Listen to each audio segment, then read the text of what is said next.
UDFിന്റെ 85 seat എന്ന കണക്കിൽ കണ്ണൂരിൽ ഉൾപ്പെട്ടത് 4 സീറ്റുകൾ. 2 സിറ്റിംഗ് സീറ്റുകൾക്ക് പുറമെ കണ്ണൂരും അഴീക്കോടുമാണ് UDF പ്രതീക്ഷ വെക്കുന്നത്. എന്നാൽ അഴീക്കോട് പിടിക്കുക അത്ര എളുപ്പമല്ലെന്ന് നേതാക്കൾ തന്നെ അടക്കം പറയുന്നുണ്ട്.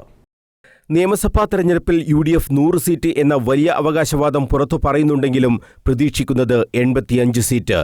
അതുതന്നെ അത്ര ഈസി വാക്ക് ഓവർ ആയിരിക്കില്ലെന്നും വയനാട്ടിൽ നടന്ന കോൺഗ്രസ് നേതൃയോഗം വിലയിരുത്തിയിട്ടുണ്ട്. അമിത ആത്മവിശ്വാസം വേണ്ട എന്ന മുന്നറിയിപ്പ് തെരഞ്ഞെടുപ്പ് തന്ത്രജ്ഞൻ കനകോലുവും കോൺഗ്രസ് നേതൃത്വത്തിന് നൽകിയിട്ടുണ്ട്.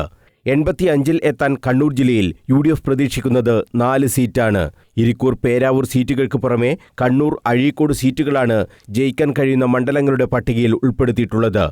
മറ്റ് 7 മണ്ഡലങ്ങളിലും കാര്യമായ പ്രതീക്ഷയില്ല. കണ്ണൂരിൽ ജയിക്കണമെങ്കിൽ മികച്ച സ്ഥാനാർത്ഥിയെ തന്നെ കണ്ടെത്തണം.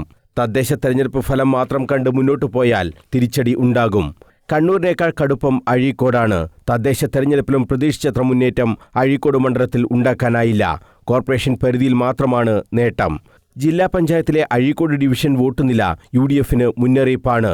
അഴീക്കോട് പിടിച്ചെടുക്കണമെങ്കിൽ പ്രത്യേക തന്ത്രങ്ങൾ ആവിഷ്കരിക്കേണ്ടി വരും.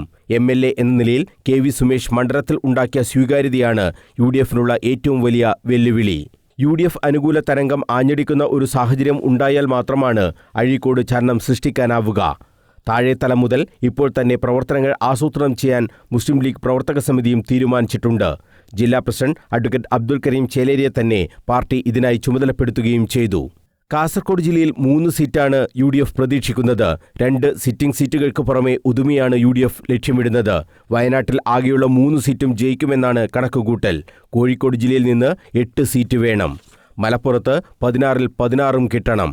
പാലക്കാട് 5, എറണാകുളം 12, തൃശൂർ 6, കോട്ടയം 5, ഇടുക്കി 4, പത്തനംതിട്ട 5, ആലപ്പുഴ 4, തിരുവനന്തപുരം 4, കൊല്ലം 6 എന്നിങ്ങനെ സീറ്റ് കിട്ടിയാലാണ് 85-ൽ എത്താനാവുക.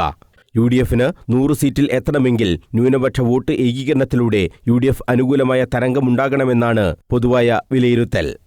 മനോജ് മയ്യിൽ, കണ്ണൂർ വിഷൻ.